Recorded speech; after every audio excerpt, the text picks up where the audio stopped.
It's time once again to take on the role of Talion, a ranger half puppeted by a wraith named Celebrimbor. As we learned at the end of Shadow of Mordor, Celebrimbor happens to be the guy who forged the original Rings of Power. So of course, he and Talion thought it'd be a good idea to forge another one in an attempt to defeat Sauron, which is where Shadow of War picks up. Now, if you didn't play through Shadow of Mordor, don't worry. War starts you off with just enough of a flashback to get a solid grasp of what's going on. Ultimately, Talion and Celebrimbor are still trying to get back at Sauron, but this time, their revenge reaches a whole nother level. So let's jump into our 5 tips for Shadow of War. Tip number 1, master the basics. This seems like a duh type of tip, but we want to emphasize it because this game throws you right into the thick of things. Take time to get familiar with the map and the markers. Take a good look at the legend. Get to know the other menus while you're at it, and don't mash through the tooltips. The sooner you understand what everything means, the better you'll be able to navigate the more important pieces of gameplay. Which brings us to tip number 2, the Nemesis system. Shadow of Mordor's award-winning Nemesis system was the first of its kind. It let you create unique relationships with even more unique enemies. In Shadow of War, the Nemesis system is back, new, and improved. Which also means you might need some help keeping track of all the constant shifting statuses between you and those orc punks.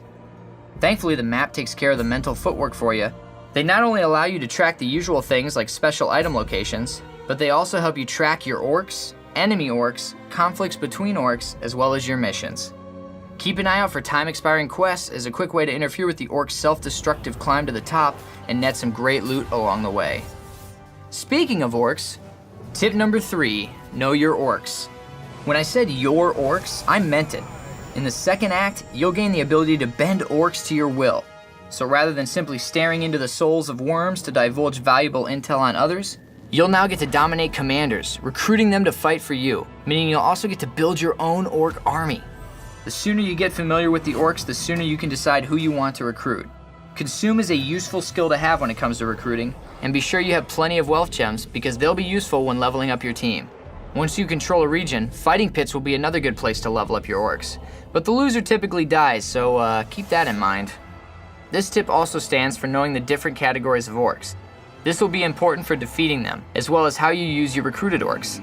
Plus, once you control a region, you can appoint an overlord, and the tribe of the overlord orc will determine the perk of that region. Quick tip, if you send a worm to make a death threat on a captain right before you attempt to recruit him, it'll level up that captain by 5. Tip number 4, pre-planned skills. There are some pretty cool skills hiding at the end of the skill tree and in the little bulbs attached to each of the main skills, so do a little research before you start buying them up because it'll save you a headache later in the game. As for gaining skill points themselves, you can pick up some easy ones by purifying all the Hadir towers in each region. There should be 3 of them. Then, when you reveal the locations of the symbols, memories, and artifacts, take time to pick them up because they'll get you skill points as well. There are skill points for challenges too. Tip number 5, new loots. Another exciting addition to this game is the new loot system. Not only can you now collect awesome gear, you can unlock gem slots for each gear type as well, which you'll actually want to do ASAP. Placing gems in your gear can increase your health, damage, or chance of collecting money, aka Miriam. And don't forget to upgrade your gems, which you can do in the menu as well. You can dismantle unused loot for more Miriam, but remember, not all that glitters is gold, or purple. Just because you found a shiny new legendary doesn't mean you should scrap that rare item. Those rares can have great bonuses, like a chance to set opponents on fire or poison them. So make sure you take a moment to weigh the pros and cons before destroying it. All in all, Shadow of War is a solid game. They took what worked well in Shadow of Mordor and improved it in almost every way. The mechanics are similar but just feel better. And the new additions bring this game to a whole new level. So go recruit those orcs and build an army to conquer Mordor. Or you could crush their skulls. Or you could just fly a drake around and burn everything to the ground.